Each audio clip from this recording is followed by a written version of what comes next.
ফিরিং পাখির চোখে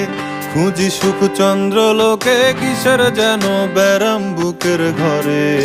ক্লান্ত দেহ ক্লান্ত এমন, সুযোগ পেলেই যখন তখন মন বাহে বান্দরবানের সুন্দর পথে চায়, রুং রঙের ওই ধনেশ পাখির দলের ভিড়েও যায়, ভেলা ঘুমের স্বচ্ছ জলে ডুবি ডুবি যায়, সবুজ জঙ্গল পাথর পাথর ঘুরিয়া বেড়ায়, মন বাহে রাতের বুলে সাঁতার দিতে চায়, রুং রঙের ওই ধনেশ পাখির দলের ভিড়েও যায়, ভেলা ঘুমের স্বচ্ছ জলে ডুবি ডুবি যায়, সবুজ জঙ্গল পাথর পাথর ঘুরে বেড়ায়, ঢালানে বসে সুরে